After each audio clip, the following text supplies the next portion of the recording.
Hi everyone, मेरा नाम है गीता और आप सभी का स्वागत है इस चैनल में। तो हम आज की वीडियो में डिस्कस करेंगे इंग्लिश लेसन प्लान प्रोज के लिए। तो इंग्लिश का प्रोज का लेसन प्लान रहेगा। ये प्रोज का मतलब होता है इंग्लिश की जो भी स्टोरीज होती है उनको हम प्रोज के अंदर काउंट करते हैं। तो ये एक तरीके का फॉर्मेट है, मैं आपको दिखाऊंगी। आप इसको एज इट इज़ भी बना सकते हैं या अपने हिसाब से मॉडिफाई कर सकते हैं।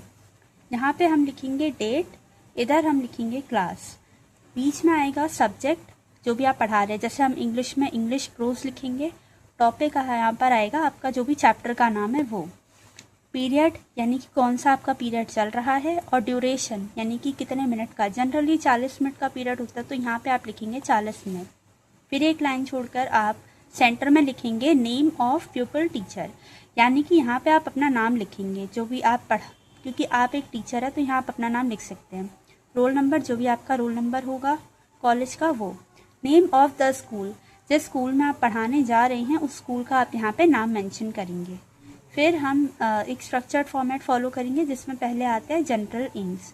इसको डिस्कस करने से पहले यदि आपको मेरे चैनल की इन्फॉर्मेशन पसंद आ रही है तो यू कैन लाइक, शेयर और subscribe to my channel. So continue करते हैं। तो ये हमारा फॉर्मेट है जिस हिसाब से मैंने अपनी नोटबुक में बना रखा है।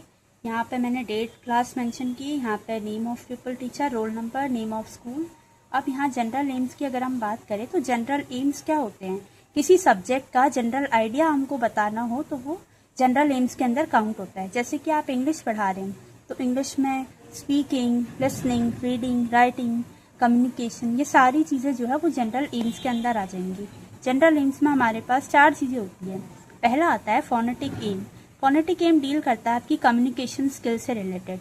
कम्युनिकेशन मतलब कि दो व्यक्तियों के बीच में कैसे इफेक्टिव बातचीत हो रही है, तो उसको ये पॉइंट आउट करता है। सेकंड आता है ग्राफिक एम। ग्राफिक का मतलब राइटिंग से रिलेटेड है। Writing English correctly with proper punctuation marks, यानी कि बच्चा कैसे लिख रहा है हमको वो चीज़ सिखानी है उसको। तो ये एक जनरल आइडिया होता है लेसन प्लान का। थर्ड आता है फोनेटिक कम ग्राफिक एम्स। इसमें क्या होता है, बच्चे की रीडिंग स्किल्स पर फोकस किया जाता है। रीडिंग स्किल यानी कि वो प्रोनाउंस कर रहा है वर्ड्स को, उसके एक्सप्रेशन कैसे हैं। तो फोनेटिक कम ग्राफिक का मीन हुआ यहाँ रीडिंग स्किल्स। फिर फोर्थ में आते हैं सीमेंटिक स्किल्स। सीमेंटिक मतलब अंडरस्टैंडिंग, कि बच्चा जो है वो चीज़ें समझ पा रहा है, सुनकर वो अंडरस्टैंड कर पा रहा है किसी पैराग्राफ को या टेक्स्ट को या नहीं। तो जनरल एम्स में आपके पास ये 4 चीज़ें आएंगी और आप इस तरीके से टेबल फॉर्म में लिखेंगे। यहाँ पे फोनेटिक एम, यहाँ पे उसका डिस्क्रिप्शन, तो ग्राफिक एम उसका description, phonetic come graphic description, and semantic और डिस्क्रिप्शन। ठीक है, यहाँ तक क्लियर है।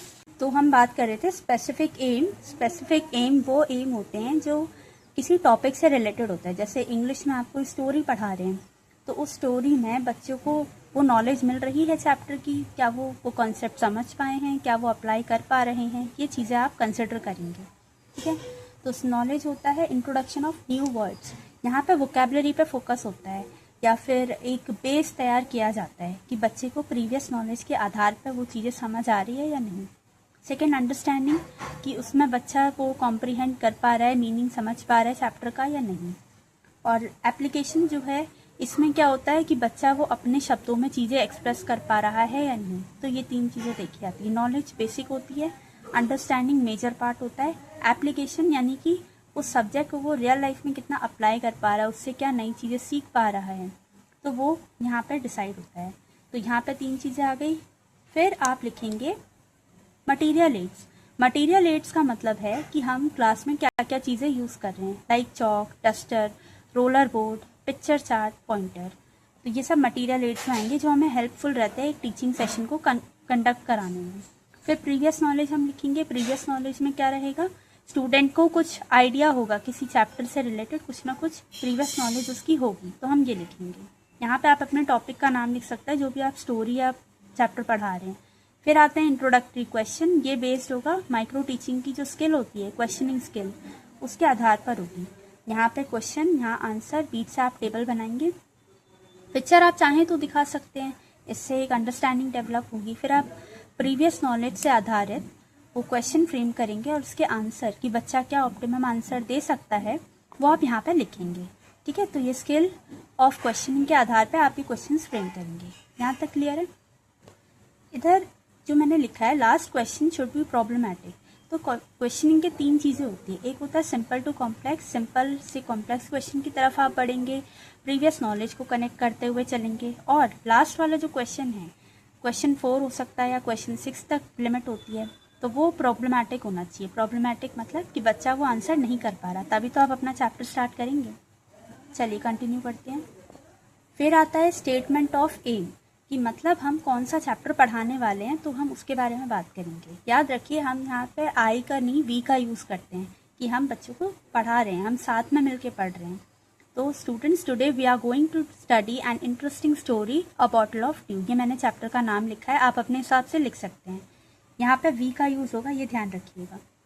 प्रेजेंटेशन का मतलब है कि इस चैप्टर को आप 2 यूनिट्स में कवर करेंगे। जनरली जो प्रोज होता है वो 2 यूनिट में कवर होता है। पहला एक पैरा यूनिट 1 कहलाता है और दूसरा एक पैराग्राफ यूनिट 2 कहलाता है। अब इसका जो फॉर्मेट है वो हम डिस्कस करेंगे। ये देखिए, तो ये मैं आपको एक रफ फॉर्मेट दिखा देती हूँ जो हम अभी डिस्कस कर रहे थे। यहाँ तक तो आपको पता ही चल गया होगा। General aim, specific aim, material aid, previous knowledge, introductory question, system, statement of aim, presentation, ये सारी चीज़ें हमने डिस्कस कर ली थी। अब मेन चीज़ आती है कि आपका फॉर्मेट किस तरीके का रहेगा। 2 यूनिट में हम प्रेजेंटेशन देंगे प्रोज की।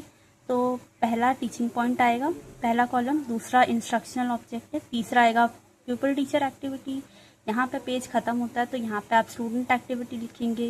इधर टीचिंग मेथड्स, कि आप कौन से मेथड का इस्तेमाल करने वाले हैं। यहाँ ब्लैक बोर्ड वर्क आ जाएगा। इधर इवैल्यूएशन, कि बच्चे की कौन सी स्किल का आपको पता चला। ये आप चाहें तो इसको स्क्रीनशॉट ले सकते हैं और इससे आपको थोड़ा सा आसानी होगी याद करने के लिए। ये इस तरीके का मैंने अपने एक नोट्स में लिखा था। तो ये यूनिट 1 है। यूनिट 1 मतलब पहले पैराग्राफ की स्टार्टिंग के वर्ड्स, एंडिंग के वर्ड्स, इसमें आप बीच में डॉटेड लाइन कर सकते हैं। ये मैंने अभी आपको जो पॉइंट्स बताए वो सब थे। 7 कॉलम बनेंगे, 1 2 3 4 5 6 7। तो ऐसी 2 पेज में कंबाइंड होके बनेंगे। तो पहला पॉइंट आता है मॉडल रीडिंग। टीचिंग पॉइंट्स में हम डिस्कस करने वाले हैं, उसके साथ साथ मैं आपको चीज़ें बताते हुए चलूँगी। पहला आता है मॉडल रीडिंग। यहाँ पे क्या होता है कि प्यूपल टीचर जो है टेक्स्ट को रीड करेंगे प्रोनाउंसिएशन के साथ और प्रॉपर वॉइस इंटोनेशन के साथ। यहाँ पे प्यूपल टीचर का काम रहेगा कि लाउडली रीड करना, ठीक है। इससे बच्चों की लिसनिंग स्किल्स हम चेक करेंगे और ये सारे हम मेथड्स का इस्तेमाल करेंगे। सेकेंड स्टेप आता है प्रोनाउंसिएशन ड्रिल। प्रोनाउंसिएशन नाम से ही समझ में आ रहा है कि आपने क्या करना है, डिफ़िकल्ट वर्ड्स को सिलेक्ट करना है और पढ़ाना नहीं है अभी। Write them on black board. Black board में इस तरीके से आप लिखेंगे। ये है डिफ़िकल्ट वर्ड्स 1 2 3 4। चैप्टर के आधार पे आप कुछ भी लिख सकते हैं, ठीक है। और इससे क्या होगा, फोनेटिक स्किल्स, जो हमने बात की थी कि बच्चा जो है लिसनिंग स्किल्स ग्रैब करेगा, तो वो फोनेटिक स्किल्स यहाँ पे हम डिस्कस करेंगे। इस तरीके से आप लिख सकते हैं। फिर थर्ड जो आपका टीचिंग पॉइंट रहेगा वो रहेगा इमिटेशन रीडिंग। इमिटेशन मतलब कॉपी करना। तो इससे क्या होगी, फोनेटिक ग्राफिक स्किल डेवलप होगी। और प्यूपल टीचर का, यानी कि टीचर का काम रहेगा कि रीड द पैसेज लाउडली। ये हम स्टूडेंट्स को बोले, हमने पहले पॉइंट में कर लिया था मॉडल रीडिंग में। अब हम स्टूडेंट्स को बोलेंगे कि वो लाउडली पैसेज रीड करें। तो इससे स्टूडेंट रीड करेंगे। टेक्स्ट बुक मेथड है, टेक्स्ट बुक का इस्तेमाल हो रहा है और रीडिंग स्किल इनकी इवेलुएट की जाएगी। फोर्थ आता है एक्सपोजिशन ऑफ वर्ड्स, यानी कि वोकैबुलरी इन्हांस करने के लिए हम इस तरीके से टेबल बनाएंगे और वर्ड्स एंड मीनिंग ये हम ब्लैक बोर्ड में लिखेंगे। आपने इस तरीके से ब्लैक बोर्ड में लिखना है, ये आप अपने फॉर्मेट के लिए यूज़ कर सकते हैं। इधर वर्ड्स आ जाएंगे, इधर डिवाइस की इसका क्या यूज़ है, उसको कैसे हम सेंटेंस में यूज़ कर रहे हैं और का क्या मीनिंग है। अब आप इंग्लिश पढ़ा रहे हैं तो इंग्लिश को हिंदी में भी बता सकते हैं या फिर उसको सिंपल इंग्लिश में भी ट्रांसलेट कर सकते हैं, ताकि बच्चे को अच्छे से चीज़ें क्लियर हो। जैसे मैंने यहाँ ड्यू का एग्जाम्पल दिया है, ड्रॉप्स ऑफ वाटर। वरीड का एग्जाम्पल दिया है, फीलिंग अपसेट, ठीक है। यहाँ पे कोई स्किल्स हम इवेल्युएट नहीं करेंगे, यहाँ हम एक्सप्लेन कर रहे हैं। फिर आता है फिफ्थ पॉइंट एक्सप्लेनेशन। स्किल 3 जो होती है माइक्रो टीचिंग की, एक्सप्लेनेशन स्किल्स, वो यहाँ पे काम आती है। अब इसमें क्या है कि हम टेक्स्ट को सिंपल तरीके से समझाने का प्रयास करेंगे। जैसे कि आपने सिंपल समरी लिख दी, Ramnath was son of rich landlord. He was worried about a magic liquid which turned land into gold. The sage suggests him to collect dew in bottle. तो ये हमने उस पैराग्राफ की समरी बता दी 4-5 लाइन में। तो बच्चे सुनेंगे, आप एक्सप्लेन कर रहे हैं तो टीचिंग मेथड एक्सप्लेनेशन का हो जाएगा। इससे हम उनकी अंडरस्टैंडिंग कि वो कॉन्सेप्ट समझ पा रहे हैं, कहानी समझ पा रहे हैं, ये हम चेक करेंगे। फिर आता है साइलेंट रीडिंग। साइलेंट रीडिंग में उनकी अंडरस्टैंडिंग चेक की जाएगी। तो बच्चे को हम बोलेंगे कि आप टेक्स्ट को साइलेंटली रीड करिए ताकि उसको समझ में आए, जो उसने पढ़ा है उसको कितना पता चला। तो यहाँ पे भी अंडरस्टैंडिंग चेक हो रही है।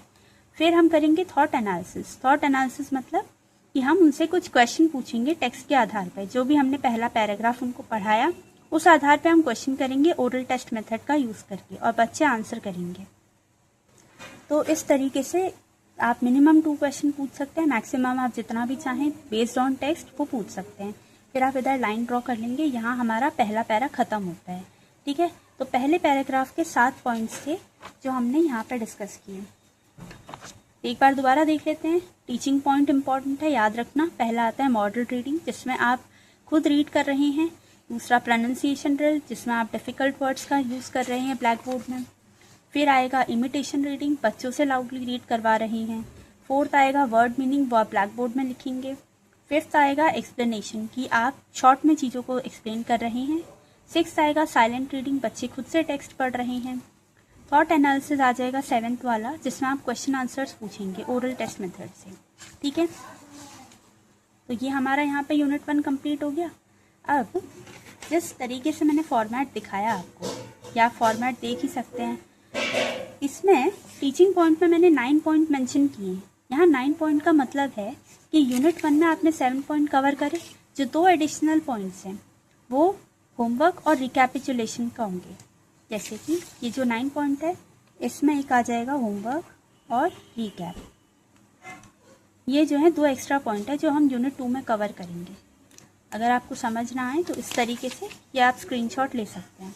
ठीक है, लेना चाहें तो आप ले सकते हैं इस तरीके से। तो ये फॉर्मेट रहेगा, इसी तरीके से आपको नोट करना है। अब देखो, यूनिट 2 है, यूनिट 2 चैप्टर का जो सेकंड पैरा है उसकी बात कर रहा है। इसमें चैप्टर हमें ख़त्म करना है, और ये दोनों यूनिट हमको 40 मिनट में ही पढ़ानी होती, तो इस बात का ध्यान रखेंगे। ये वही 7 कॉलम बने, 1 2 3 4 5 6 7। ब्लैक बोर्ड वर्क जो है आपको ब्लैक चार्ट के ऊपर सिल्वर पेन से आपको इस तरीके से लिखना पड़ेगा। फेयर वर्क में, रफ में आप एज इट इज लिख सकते हैं, कोई प्रॉब्लम नहीं है। तो यहाँ पे जो पॉइंट्स थे ये हमने डिस्कस करा। Model reading, pronunciation drill, imitation reading, उसके बाद एक्सपोजिशन ऑफ वर्ड्स, वही हमने टेबल बनाई पीटीए वाले कॉलम में। यहाँ पे आप बोर्ड में लिखेंगे। एक्सप्लेनेशन स्किल, माइक्रो टीचिंग की स्किल का यूज़ करके आप एक्सप्लेन करेंगे। Silent reading, thought analysis. Thought analysis मतलब क्या, कि आप कैसे क्वेश्चन कर रहे हैं। यहाँ पे स्किल ऑफ क्वेश्चनिंग काम आती है माइक्रो टीचिंग की। माइक्रो टीचिंग बहुत अलग अलग स्किल्स के साथ आती है, उसमें एक्सप्लेनेशन स्किल हमने यहाँ देखी, और इंट्रोडक्टरी क्वेश्चन की स्किल में हमने क्वेश्चनिंग का देखा, और थॉट एनालिसिस में हम ये देखेंगे कि हम कैसे क्वेश्चन कर सकते हैं। मतलब जो इंट्रोडक्शन के लिए क्वेश्चन होगा वही यहाँ से हम यूज़ कर सकते हैं। 7 यहाँ सेम थे दोनों में। अब ये आ जाता है यूनिट 2 का लास्ट की, ये जो 2 एडिशनल पॉइंट है। ये पहला आएगा रिकैप 8 पॉइंट, और दूसरा आ जाएगा होम असाइनमेंट, कि मतलब हम बच्चे को क्या होमवर्क दे रहे हैं। रिकैपिचुलेशन में क्या आएगा कि the pupil teacher will quickly give some exercise to student. Exercise किस तरीके से, आप फिलअप दे सकते हैं या ट्रू फॉल्स दे सकते हैं। तो इसमें इमिटेशन मेथड होगा, मतलब बच्चे टीचर को कॉपी कर रहे हैं। कि उनका रिकैप रहेगा, चैप्टर समझ आया नहीं आया, बच्चे आंसर कर पा रहे हैं या नहीं, तो उनकी नॉलेज असेस होगी। नॉलेज मतलब प्रीवियस नॉलेज के आधार पर वो करंट चीज़ें समझ पाए या नहीं। ठीक, फिर आता है होम असाइनमेंट। होम असाइनमेंट यानी बेसिकली होमवर्क की यहाँ बात हो रही है। तो आप होमवर्क में क्या दे सकते हैं, right the name of author of the story. जो भी आपको टेक्स्ट के हिसाब से सिंपल होमवर्क लगे वो आप दे सकते हैं। तो ये हमारा फॉर्मेट है, ये क्रॉस हो चुका है, मतलब इधर यहाँ पे पहला लेसन प्लान जो प्रोज का है वो कंप्लीट हो गया है। आप इस तरीके से कर सकते हैं, या आपके कॉलेज में जिस भी तरीके से पढ़ाया जाता है आप उस हिसाब से वेरिएशन कर सकते हैं। So that's it for today. और अगर आपको वीडियो अच्छी लगी तो लाइक शेयर सब्सक्राइब आप कर सकते हैं। और मेरा नाम है गीता उपाध्याय। मिलती हूँ आपसे नेक्स्ट वीडियो में। Thank you so much.